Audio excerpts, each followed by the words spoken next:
Bonjour et bienvenue. Good evening, ladies and gentlemen. Welcome to this session, which is just starting now. So just to announce the start of session 8. I'm sorry, I'm a bit lost. I've been here since 9:30 this morning. And so we're going to go from one session to the other. So we started with China, Japan, Australia, and now in European countries. And also we're going to be connecting with Germany, France, and many other countries. So we have entered the Anthropocene. We are Anthropocene. We are the earthly community. We are living through climate change together, with the acidification of oceans, the rise in sea levels, the extinction of species, pandemics, famines, soil pollution, wildfires, migration. The list is infinite, so we no longer have control over our impact. Everything around us is shifting, and whether we like it or not, we are re-exploring our own lives and our own environment. There are different speakers who have already answered our first questions with film messages that they've shared with you and with us, answering the following questions. Since our close environments, our daily lives, or from our daily lives and our environment, what do we want to express faced with the Anthropocene? What affects our feeling of justice? What makes us angry? What makes us happy? And what are our ideas and our intentions to change the situation? So this session here today, which is obviously organized on time zones, we're going to have the Czech Republic, Germany, France, Denmark, Gaza, Benin, Chad, Gabon, Croatia, Hungary, Cyprus and Luxembourg. So those are the different countries that we're honouring, with some of you are present here and some who haven't yet connected up. So let me remind you of two things before we start the process.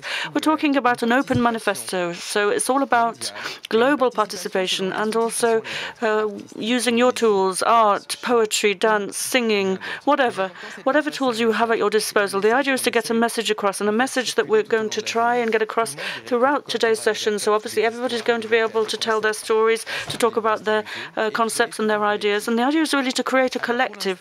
So for the time being, let's start with the first round of films. And then 20 minutes or so later, we're going to meet the guests live. Films.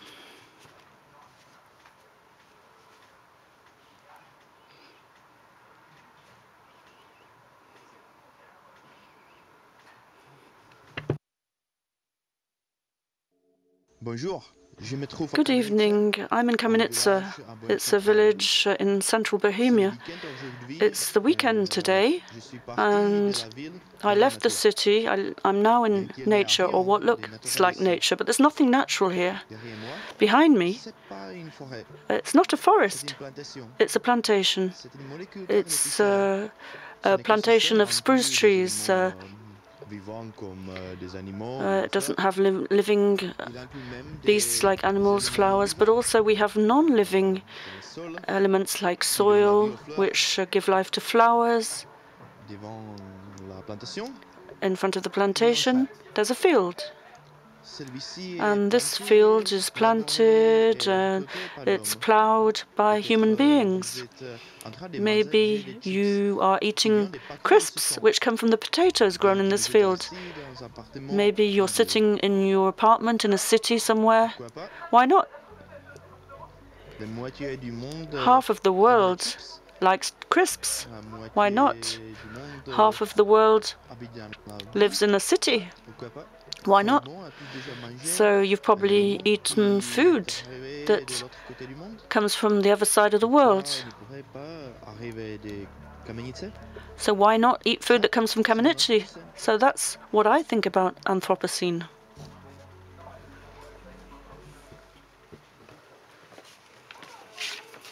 Hi, everybody. My name's Gudu. Hi there. My name is Jiling. We're here to make dreams come true. Put your finger on the lantern on your ICT screen. Now, imagine something you might do in the future. Wow, amazing. We dream of a world where messages fly through the air. We dream of sharing knowledge with the whole land. We dream of sending warnings as fast as light will travel. We dream of being able to call for help when we're in danger. We dream of connecting the great cities of the world. We dream of sharing information at the speed of light. We dream of a network that goes everywhere. Wish we could see some of those dreams come true right now, Jiling. Well, of course we can, but not here, though. We'll have to go to the Infinite Dreams Theater. Where are you? I'm here. I'm going to show people the way. Look, Jiling, I'm flying.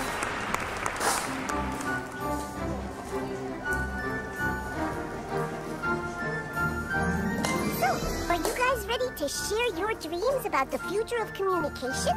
Yes. Oh, yes. My dream is to study climate change. Hey, the South Pole? Huh? Whoa. Cool.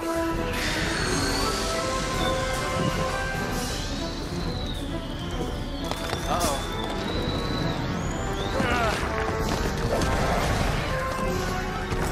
I bet I could learn a lot about climate change if I could communicate with you. I dream of people everywhere knowing and understanding each other better and more freely. Com'è meravigliosa la luce al tramonto. Oh, this is my favorite bridge. I just love the view from here. I really wish I could help my grandpa. Activating network. Opening remote surgical interface.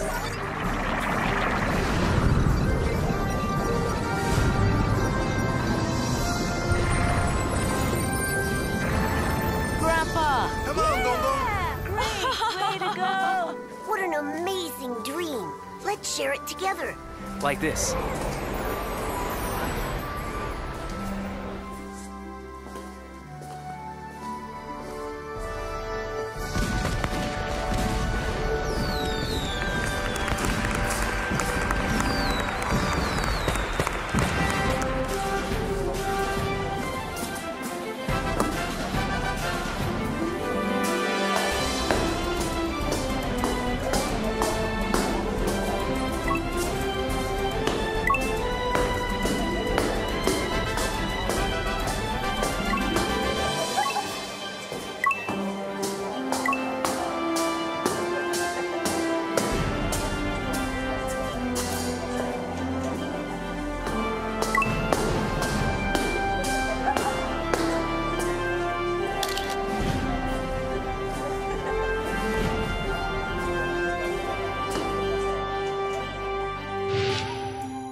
Papa, 过来，过来，你看。哎，我们在网上了，真美好。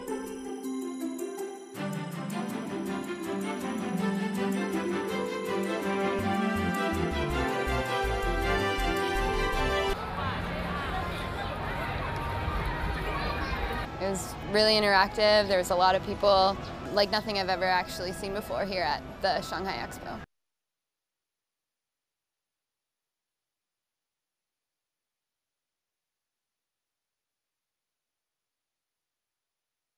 The planet is collapsing more and more each time human beings try to change it. Can we reverse this trend? Is there still time to heal the scars of our beautiful land? The answer is yes. Let's act together with strength and conviction.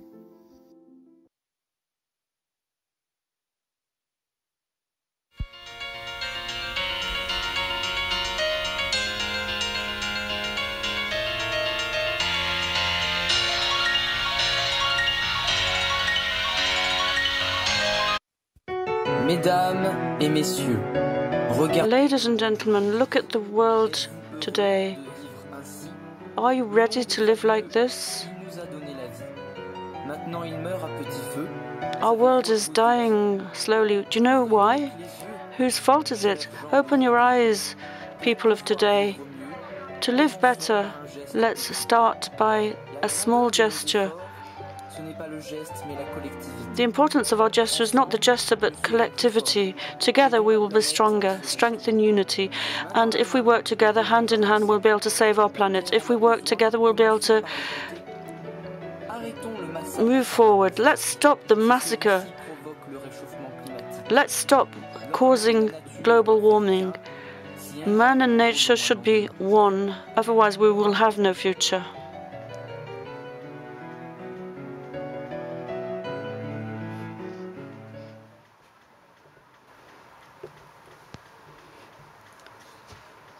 Hi, we are Brady and Bo from the Center for Cultural Psychology at Aalborg University in Denmark, and this is our brief thought. The way individuals relate psychological to the natural environment is culturally patterned. One main challenge within the Anthropocene seen from our cultural psychological perspective is understanding and encouraging pro-environmental behavior. We will take a departure from a research study we're currently doing, namely a focus on the practices of modern zoos in preserving nature and enhancing biodiversity. We will take as a primary example one Danish zoo called Randers Rainforest, excelling in focusing less and less on exotic species, instead turning their attention to local Danish biodiversity. The examples illustrate the need to search for old Danish cultural practices in dealing with new environmental challenges.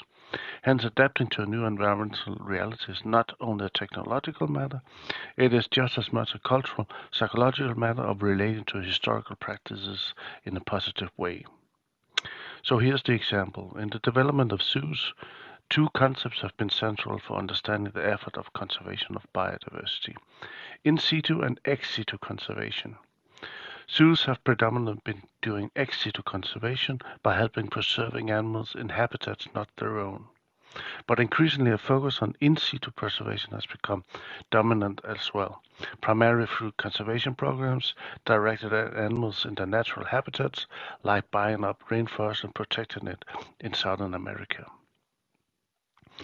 What is unique for some zoos, amongst them the Danish zoo Randers Rainforest, is that in situ has been expanded to incorporate the conservation of nature in the local areas of the zoo itself, the Danish nature around the city Randers in this case. Randers Rainforest is located at the brink of a meadow near the river Guden, and the efforts of grazing the meadows has been done using heavy and polluting machinery. The zoo, however, has found another solution. They found and bought up an old Danish livestock, thought extinct because not used within productions anymore due to its low production of both milk and meat. However, these cows have been used for many centuries for grazing in meadow areas, because they're pretty small and are able to move around very easily. So instead of using polluting machinery, the zoo is now in charge of grazing parts of the meadows using their livestock. In addition, this boosts the biodiversity through creation of a new ecological circuit involving the livestock. Besides being an example of pro-environmental behavior by an institution not always considered pro-environmental, it exemplifies the need for understanding our common history in an effort of dealing with present and future environmental issues. Historical practices of adapting and engaging with nature can become a significant cultural and psychological potentiality of expanding the space of action possibilities for dealing with environmental challenges, and thereby establishing a new pro-environmental identity in the present by connecting people with their historical past. Il devient de bon ton de demander aux enseignants. In these times, teachers are asked to support the Republic alone. They're submitted to the prerogatives of neuroscientific dogma. Yet learning is everything but a festival of synapses in a medical image. Luckily, otherwise, how sad science would be. Learning is about the link of the learner with the world and his desire to fit into this world. But how can we make it worth it for the learner in these uncertain times where immediacy and anxiety come to need our behavior, which is unbeknown to everyone? How can we imagine carrying and supporting children in a learning situation in their expectations, which become fundamental when everything becomes hostile and lacks love, when nothing much in our hackneyed thinking makes sense for those who are living in this famous post-world? The way that we take and that we try to transmit through the ideas and the systems that we design at The Owls Are Warbling is above all a night path where people are lost in their dreams, when ideas spring forth alone and when these ideas are whispered into our wildest ears. We bet on losing meaning in order to find the right path forward. We often tell our children to stop daydreaming, and if our time without time were to if I were to quote Bernard Zinkler, and if this time, on the contrary, argued for the need for us to go to the heart of our dreams, to really take them through to their logical conclusion. This is the bet that we make at Owls Are Warbling, because we want to follow Gaston Bachelard's invitation to go to the heart of our dreams, so as to be able to share our ideal place in the world, in our dream spaces. We need to go for naps. We need to go into the warm and deep waters where our senses project us into the extreme need to feel the world and to make us understand and to live finally as poets. Children are prophets. Since children see beyond things, because they don't yet have our culture of renunciation, they come and they ring our bells without showing it. In our association, the Owls Are Warbling, what we do is try to invent and to implement these systems which aim to put democratic teaching in the balance with reason and with dreaming. We think about how to design educational acts that can play a role in making our future inhabitable, but also, and above all, livable. It has become so urgent that, in effect, there's no more any urgency. So maybe it's time to learn. It's time to learn how to listen. It's time to learn how to feel. It's time to learn how to go for a nap. And finally, it's time to daydream.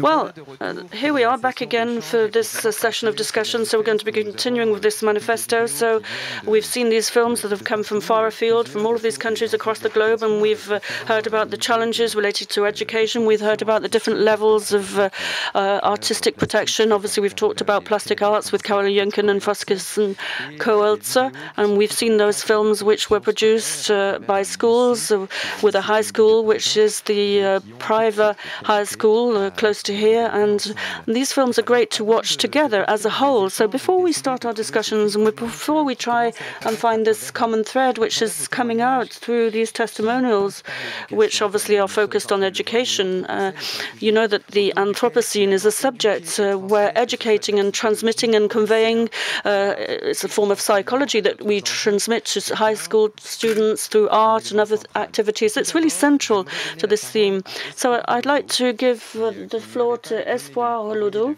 who didn't send in a film, but who has a message to give us today. So you're in Benin, Espoir, and you have the floor to talk about your manifesto after these different films. You have the floor, Espoir. Yes, thank you very much. I'm delighted to be with you here this evening. Can you hear me? We can hear you. You're a bit distant, but we can vaguely make out what you're saying, only very vaguely.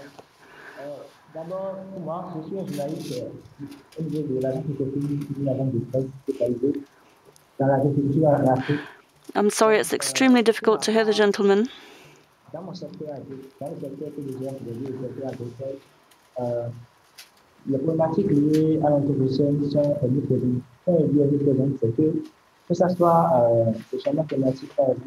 Espoir, je vous propose d'essayer de vous rapprocher de votre micro potentiellement. Maybe you could try and move closer to your microphone, because we can't really hear you at all.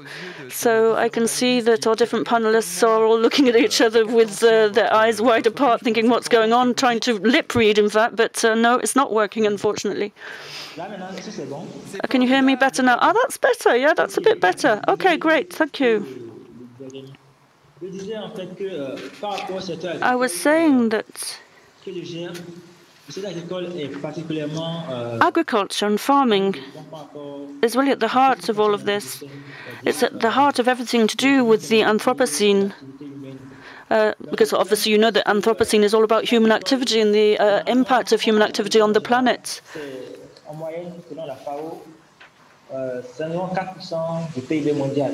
You know that we have the FAO, which has all of these member countries that works on these issues.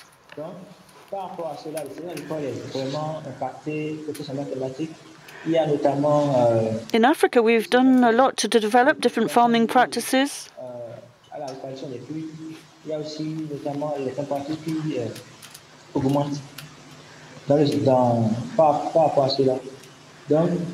But the problem is we aren't yet seeing the positive results of all of this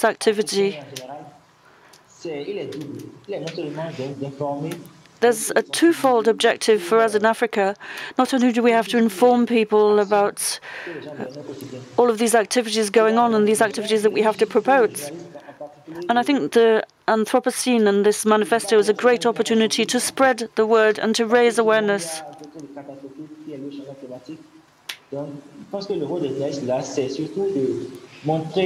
So our role, above all, is to show the way. And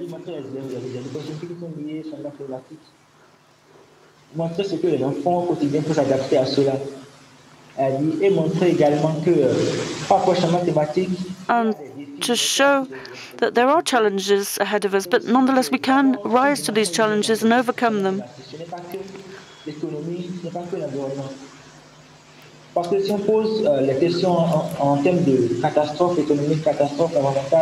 Of course, we're talking about environmental disasters, we're talking about economic disasters, and basically at the end of the day, it is education that can help solve the issue.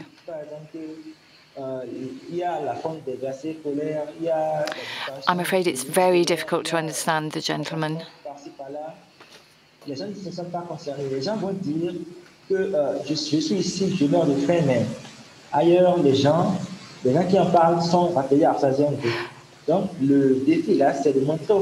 The challenge for us is to ensure, first of all, that we feel involved, that we understand that the problems we're up against are problems that we can play a role in. They are problems whereby we can do something to change the situation. And this is why I think your manifesto on the Anthropocene is so useful, in that it obliges us at least to think about all of these issues, and we all gradually have to converge in order to be able to take concerted action throughout our different countries.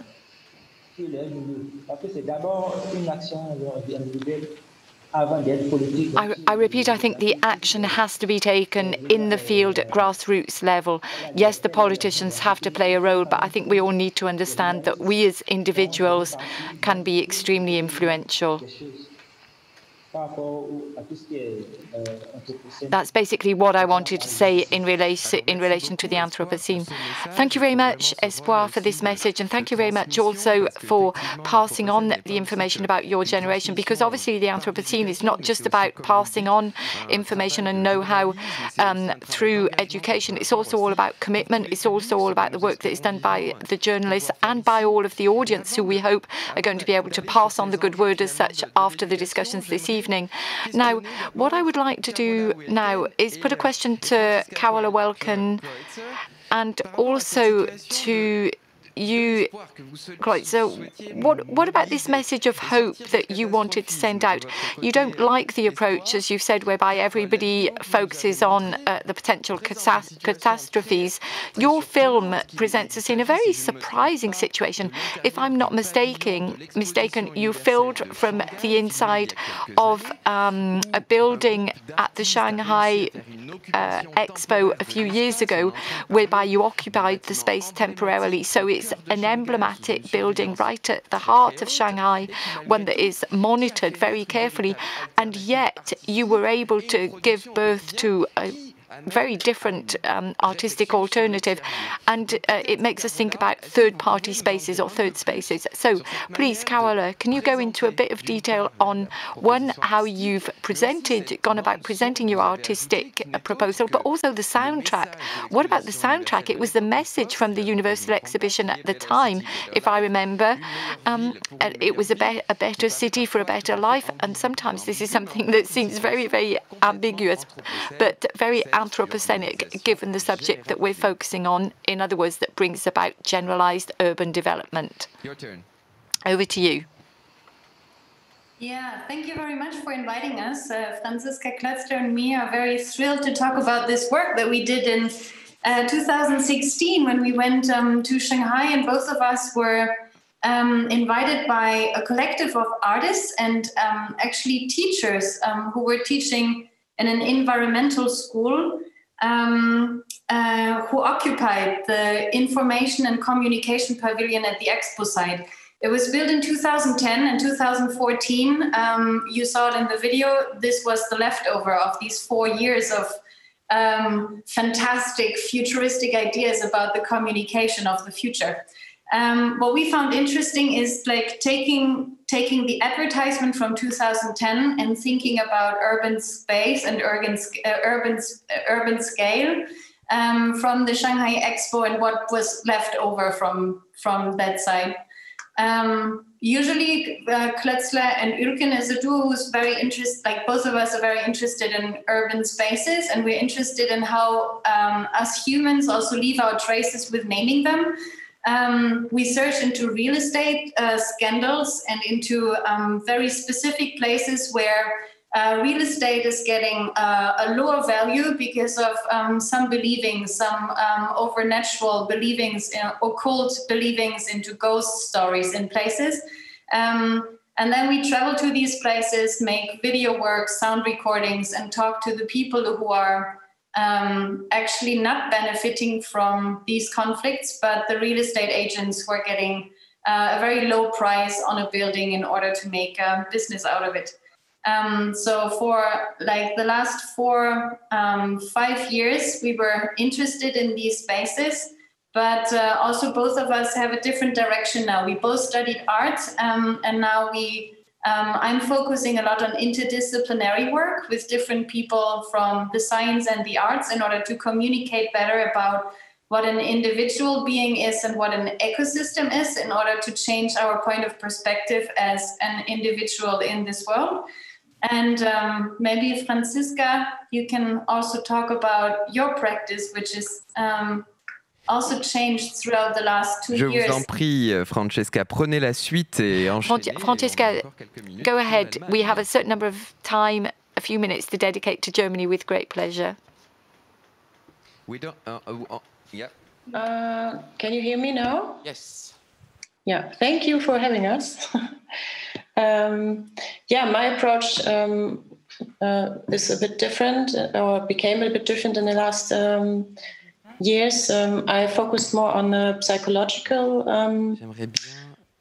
I had a more psychological focus since I studied the art therapies, or the science of artistic therapies, and this is also my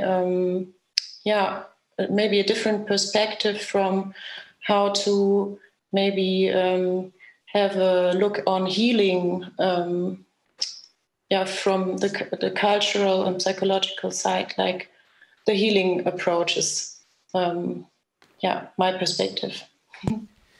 Merci beaucoup, Franziska. Thank you very much, Franziska. Thank you for this additional notion that you've added on. It's something that we're extremely interested in, the way in which you focus on the question of the Anthropocene through this transdisciplinary approach, based also on your experience, your sensitivity. And its work really does require a collective contribution, and I find it very interesting. I'd now like to make the most of the opportunity to pass the floor over to Camille, who's here. Camille, you, I hope, are going to be able to convey a message from the younger generation, secondary school students, young people who are getting close to 18 years of age. It's a very important age. Thank you for your video and for the work that you did in your secondary school. We've edited your video, and I know all your students edited it as well. Camille, would you like to react to what has just been said? Yes, thank you very much. Now, our project was an educational project, initially speaking, and it really did stick in people's minds. For example, I'm 16, I'm not yet 18, and as you've said, I'm a secondary school student in a secondary school in Privas, and I'm a member of the generation that has been made aware of all of the issues you're talking about.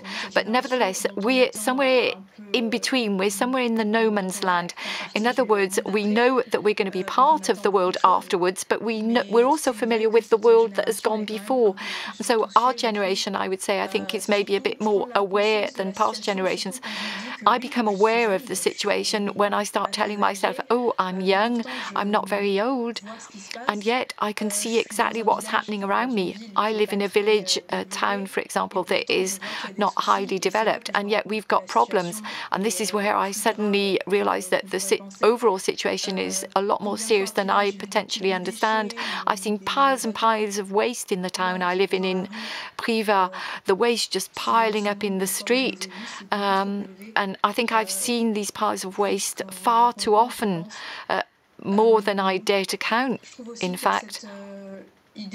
I think also that if we talk about the future generation, my generation that is going to fight for the environment more than past generations, I think that this is a shame. It's such a shame that we're going to inherit the mistakes from the past, and that we talk so much about inevitability.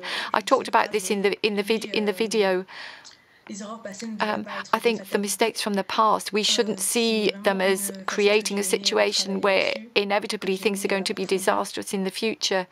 There are lots of questions that I'd like to go into detail on. In terms of mentalities, I think that the problem is that the current generations tend to make pollution, climate change seem very ordinary. They talk about it as if it's a standard, normal occurrence, and that's not true. In our world, we tend to accept things that are just not acceptable. Whereas what we could actually do is take action. We could say, okay, this is the current situation. We can change things. I think that it's mostly young people today who really ought to motivate each other and use their youth, use their spirit, notably in the developed countries, rather than simply saying, oh, well, that's the situation, it's what we've inherited, and just sit back and watch it happen. Thank you very much, Camille. Thank you for your testimonial. And thank you for your great analytical skills, and thank you for the proposals that you made. I'd like to make the most of this opportunity now to pass the floor over to Hayden, Sciré, who's from the same school. Hayden, I can see you. You're not on your own. There's two of you. I'd be delighted to know who both of you are, and I'd like you to go into a bit more detail. Please do tell us, how do you react to what Camille said? Camille said, and she was very specific, that your generation maybe should wake up a bit and behave differently in order to face the up-and-coming challenges. I don't know whether you're able to hear us. Yes, we can hear you perfectly well. Well, I fully agree with what Camille said, in that our generation, for example, yes, I think we're the generation that has all the weight weighing on our shoulders. But at the same time, we don't have the type of mentality you need, whereby you say, okay, everything's resting on our shoulders, we're going to take action, even if it's small, minimum gestures. We were born into this society, and we've grown up in this society, and we've always been used to the current situation. So we see it as a form of inevitability, and we tend to accept things as they stand and just keep on going. And I think it's a shame. It's just such a shame, because we are not the people who change things. Nobody's going to change things, and in a few years' time, it'll just be too late. Yes, and I think it's very sad that even if we've been educated on these questions, on these issues, the problem is they don't tell us sufficiently that we can change the world. And as you said, and as Camille said, that's exactly what we perceive. We see it as a form of inevitability. It's what's always been our lot as such. We shrug our shoulders and say, oh, it's too late. And it's we imagine it's very complicated to change things, and yet we can change the world. We could have a totally different mindset. We could say, oh, let's set up projects, let's do things so that maybe we can change the world. Having said that, sometimes people say that there are solutions, but it's just there's so much that needs to be done, so many possibilities, that we tend to feel as if we're being bogged down by the wide range of possibilities, and it's so much easier to do nothing. And it's a shame. I think there should be a lot more prevention work done, even from a very young age. You know, we're capable of understanding all these things from a very young age. You can explain these kind of subjects to very, very young children and presume that we will understand. And that way, yes, we can get started a lot younger. We can try and take action, you know, one step at a time, slowly but surely. Thank you. Thank you very much to both of you for this testimonial. It's very true. What I want to say to you from what I've just heard in your mouths, this conversation is a major conversation, because around you, you have hope. Around you, you have artists who've come up with alternatives. And there's one last person who I'm now going to pass the floor over to. This is Mr. Christensen. You're in Denmark, and so you do a great deal of work on cultural psychology and on educational issues and subjects. Can you please tell us, following on from your video, what for you are the major challenges that are on the table? We've listened to the messages that sometimes express a need to feel that, yes, we have the capacity to do something. Yes, we need to be optimistic and move forwards. And how can we envisage all of these aspects or imagine them in a manifesto, looking to the future when we're facing the Anthropocene? Sorry, I don't speak, I don't understand. Okay, so normally it's all translated in English simultaneously. It's on Zoom. You can just press the button interpretation and you have everything in English from the beginning. Okay, I didn't know that. But I'll do the question again in English, like that you understand. The two kids were talking about the facts that they have hopes and they have belief about what should be their future, but they would like to have a better input to see how can we actually act in a better way for the environment, saying that for them, education can start way earlier because they are around 16 years old, more or less, and right now they were talking about this. So I was saying for you also, working towards the education, talking about Espoir that is around here, and also about art. What is your perspective as working for cultural psychology education to go forward to face Anthropocene issues for different generations?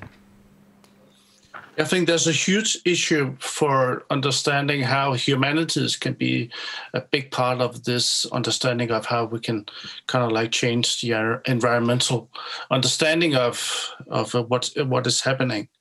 So what we have been trying to do is dealing with this kind of like pro-environmental behavior, because we can see that people in many ways feel kind of like estranged from understanding this nature and feel kind of like estranged from actually being able to act on what is going on. So one big issue is actually trying to boost people's empowerment in doing stuff. And this might sound a little bit strange that we are focusing on zoological zoos in a certain sense, but zoos are kind of like a very funny environmental institution because it's kind of like plays out both the good and the bad of humans' understanding of nature in the Anthropocene. If go through the long history of them, I don't want to go down that road, but in a funny way, zoos are some of those who actually, in Denmark at least, uphold some of the education in understanding how sustainable nature can be upheld. And this is kind of like funny that they are actually doing that instead of the schools in a certain sense. But what we're trying to do is kind of like figuring out what the impact of this education, this natural education in zoos, is actually what impact it has on people's behavior afterwards. So we're trying to do in the study whether this actually has an impact in a long sense, not just people come into the zoo and then come out and then go home and then they try to separate the garbage, etc., for a couple of weeks, but whether it actually can have some sort of impact in the longer term. And what could actually provide people with that is actually that when they go to the zoo, when they hear about the stories at the zoo, they kind of like feel not separated from nature, but understanding themselves and the practices they can actually do as being part of nature. So one big problem of keeping this pro-environmental behavior is actually that people kind of like feel estranged from nature. So what we want to do is actually try to provide people with an opportunity to be kind of like linked with nature. And one example of this is what we try to explain in the video, is that we can also look back to the old cultural practices we each have in our countries for actually dealing with nature in a sustainable way as well. And we can learn a lot about looking back into the history as well, instead of just providing new technologies, etc., for doing that.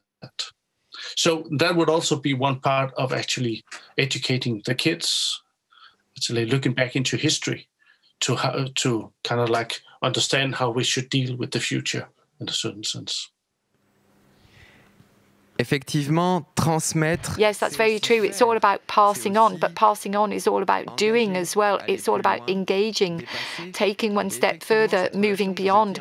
And this relationship that you just described is a relationship that we can enter into when we feel that we're in a place that is connected to nature, when we feel we know we're in a place that potentially could be disconnected.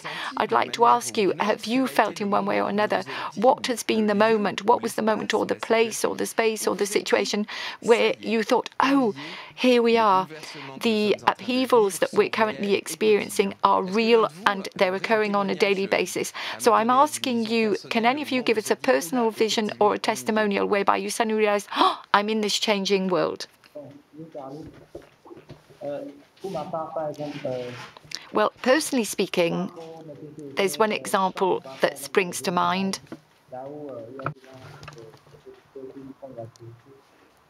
I'm sorry, we can't hear Espoir very well at all.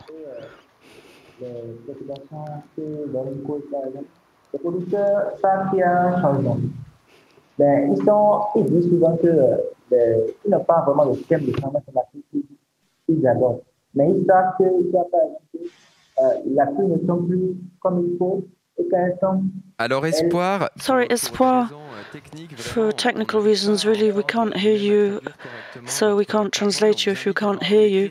So maybe you could write what you want to say in the chat, and we could try again. But I'd like to ask Carola or Franziska to react to this question.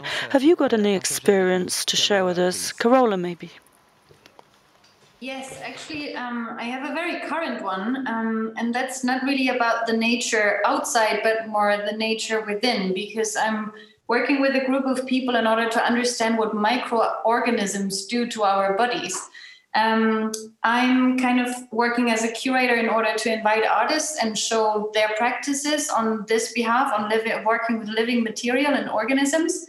But then we work with scientists together coming from biochemistry, psychiatrists, researching on chronic diseases like ADHD and stuff like that. And I need to confess that like learning something about myself, everything that I would eat, what it does to my body or how it's changing or becoming myself is also changing the way how I think about what nature is becoming around me when I'm affecting it. So I think that this is kind of a big, like it's been now 1.5 years that we exchanged these ideas together. And for me, it's just very necessary that we come from these different approaches, because the scientists then can learn from the artists how to communicate better about their methods and their knowledge. And the artists can learn better in how kind of like to work more with facts or details. And this has been very beneficial in order to understand the Anthropocene as more, being something like an ecosystem itself. Well, yes, that's very good. In fact, working in a cross-disciplinary manner and exposing our vulnerabilities. I think it's absolutely necessary to expose our vulnerabilities, basically to put yourself in the shoes of somebody who's vulnerable, and also to be able to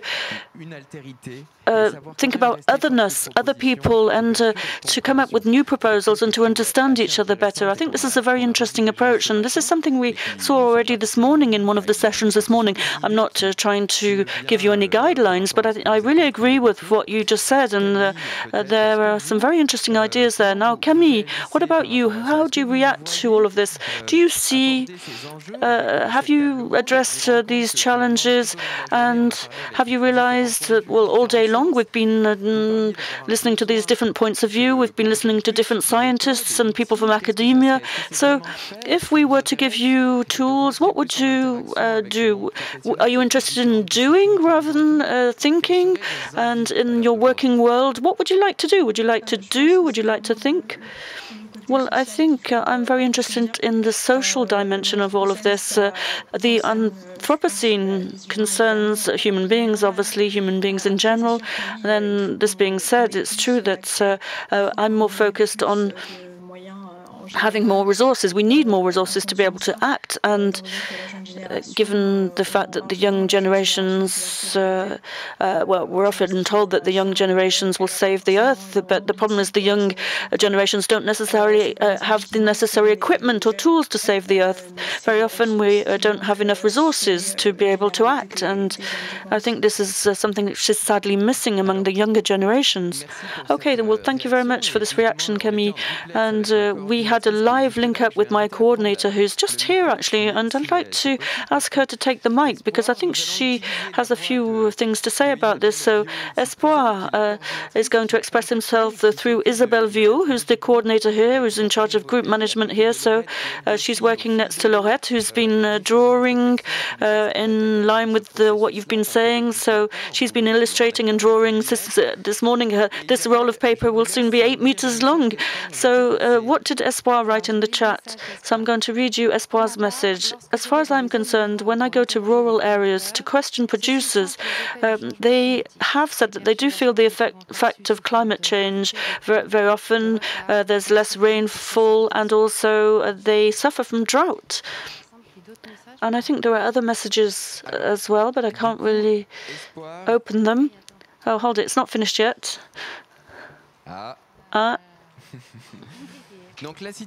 So the situation is such that it's true that when you're faced with your environment and you see the changes in your environment, this is a very interesting feeling to actually feel it physically, to see it physically. And you know that when you see these changes, you're going to have to deal with the different seasons.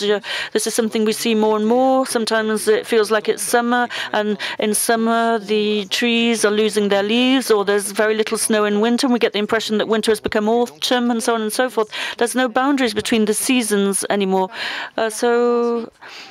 There's another part of the message from Espoir. Personally speaking, a few weeks ago in the county or the city where I live, it rained, whereas normally in January it's the drought period.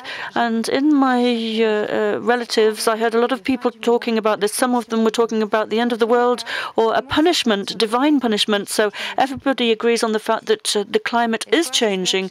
Espoir, I hope that I read all of your messages there. I hope I did justice to your messages that you wrote in the chat. Okay, thank you very much. Well, yes, I'm very sorry. The live link up with Espoir is really very bad. I'm sorry. It must be an internet problem. We're very sorry about that. We would have loved to hear you live. But with regard to this vision of a territory which is changing with these different elements which are really creating these major and sweeping upheavals, John, do you have anything to tell us about your daily life? Anything that you've seen in climate change? Yes, we've talked about situations where we realize as human beings that we've had an impact on the environment, that what we do impacts the place we live, and what we do affects our surroundings. So even if one day I was just a child, one day like any child, I think I just dropped some paper on the ground, and it was just a ball of paper, and I didn't pick up the ball of paper because I thought, well, it's not a problem. And when I was a young person, I didn't at all think about the environment. I didn't think about the impact I had on the environment. And my mum said to me, she said, well, if I was to leave this ball of paper on the floor, and then somewhere another child in the world were to do the same, and another child and another child and another child, then at the end of the day, we'd end up with thousands of bits of paper on the ground. So just a very small gesture can have an enormous impact on our environment. And it's true that this is something that comes back to me time and time again every day, because in our daily lives we see these different landscapes, and I live in a little hamlet. It's a very tiny little village, in fact, and there's not much human activity there. There are a lot of trees, mountains. It's really right in the countryside, and I go to high school in Privas, which is a city, and when I'm in the mountains and it's dark, I can see this city which is covered in clouds and smog. So it's kind of a real difference. There's a real dividing line between where I live and the city. So it shows that the human impact, and where I live, it's very natural, and then where I go to school and where my friend lives, it's very urban. So it's like living in two different worlds. So when you're in the mountains, it's all dark. You can see the lights glistening in the distance, and I live in the city, and I don't see the same night sky Shanghai, for example, I don't get the same impression as you. I'm plunged into this constant light, which is, and then when I'm with my friend here, it's like it's really dark at night time, and it's really very different, even if we only live a few kilometers away. So at the end of the day, it's only, let's say, 10 minutes away from the city, but the environments are so completely different between where she lives and where I live. So that's very interesting. Now, I'd just like to come back to what you were saying, because you were saying that you feel that you've been spared from human impact in your village. And I'd just like to mention that whether it be in a city or all of the villages around this city, you're 20 kilometers away from the Privas nuclear power plant. So it's a really big nuclear power plant which is located next to some concrete quarries. And we very often tend to forget this in our daily lives. In fact, even if you think you're in the countryside, nonetheless, it's a highly anthropocenic place where you live. So, Christensen, I don't know if you can hear us now in English when I'm speaking. Can you hear the translation or not? Yes. Okay, great. So I'd like to give the floor back to you. And I'd like to touch on some points that you maybe would like to express further to this group conversation that we've just had about the elements and the effect of the elements. And maybe you could think about future ideas to develop this manifesto in the light of what's been said just now. Yeah, I think what Carola said was one very important thing about understanding nature as some sort of the other and how we relate to the other. Because there's been a long tradition, especially if we look back to how economics and economical practice has dealt with nature. And this is both kind of like a very capitalist as well as Marxist ways of understanding nature, is something to be subsumed. And I think that's part of the problem of how we have ended up in this lack of sustainability and lack of respect of nature as well. So we need to think about new economical ways of understanding nature as well. And one way of doing that is perhaps going back to some of the old physiocrats' way of thinking about nature as part of the economical system, which should be respected and not just being some sort of the other, which should be produced in some sort of way instead. And I think that's very important to understand as well. So this notion of the other, we can conceive of the other in very many different ways as something to be respected and something to be subsumed or not. And we have to understand that we should, we need to put some effort into understanding how it is we're actually understanding nature as some sort of other we have to empathize with or respect as well, if that makes sense.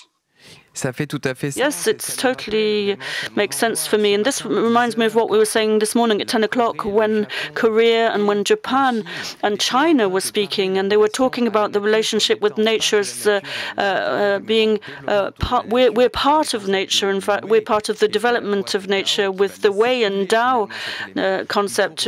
So basically, it's an element that we have to let flow. And so we have to think about this other relationship with otherness. And it's true, it's ever-changing otherness. And maybe, Carola, you can take the last few minutes to explain more about this concept of otherness, this other being, this other moment, this other time. So this moment when we try and penetrate the other space. So it's toing and froing between porosity and resistance. I'm quoting Sennett here. I mean, I hope that I understand your question right. I think that when I think about otherness, there's directly a conflict in my head, which is like putting me into the situation that I judge about something else, rather than being something that is part of myself.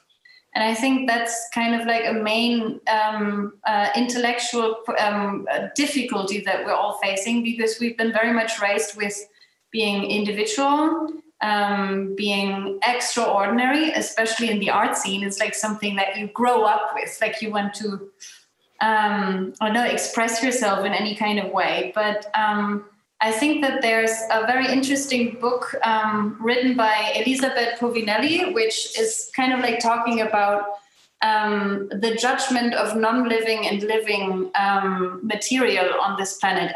And I think that this goes very much into the idea of soil that Espoir was talking about earlier. that as soon as we start judging living from, or like as soon as we try to differentiate between living and non-living material, then we become superiors about this planet and we kind of decide in the best possible way for us. But that's not what we should do in order to kind of like live. It's actually even pretty dangerous, because there have been parts and times on this planet where humans were even deciding over other humans that they were living or non-living material. And when this, you can kind of accumulate further and further down when you talk about stones, or when you talk about microbes, like microorganisms that has been kind of like millions of years ago pulsating over this planet and being this crazy vibrating material that accumulated to what we are nowadays. And I think that this is just all something that we shouldn't forget. It's just very hard and difficult. Also, when I listen to you, Camille, and when I listen to Hayden, I think in the younger generation, it also might become like, it might seem all very complex and very muddled and very difficult. And I think this is also something that I think for myself, I'm sometimes totally overwhelmed with making decisions and stuff. But then I think that in the end, it really depends on how we understand ourselves, and just like really, like when you say that you're interested in the social factors, for me, it's just crazy interesting to work with people from different cultural backgrounds, and also to understand how they behave in every kind of like most simple moments of what is different already in the knowledge we have about ourselves and the others. And now I talk again about others, and I use it in this way. And it's like something, very, very hard to understand that we're all part of the same microbial material. In the end, it's just biochemistry, And that would be the word at the end. C'est le mot de la fin, dire que oui. This is the final conclusion. I think, yes, we're part of the same whole. We're part of the same microorganisms, and we're all made up of the same microorganisms. So we have 7 seconds before the break. So we're going to have a dance break. So thank you, all 5 of you. Thank you, 6 of you, sorry, 7, in fact, 7. Thank you so much for taking part in this great dialogue. And I'd like to invite you to continue to follow us throughout the day, because we're going to be working until 3 o'clock in the morning, even if in a lot of your countries it's still only 6 p.m. If you look at this globe, which is just next to me here, we're arriving at the most crucial point of these time zones. So we're arriving into the twilight zone here, and now we're going to have to cross the twilight zone, cross the sea in this break, and the final few countries are going to end up joining us, and we'll start again as of 2000 hours for the other countries which will be joining us later on. So I'd like to thank you all very much and wish you all a very excellent day or evening or whether it is. And I hope that we'll be able to stay in touch through other networks, because this is just one step towards this manifesto, and I hope we'll be able to continue to develop this in the future. Thank you very much.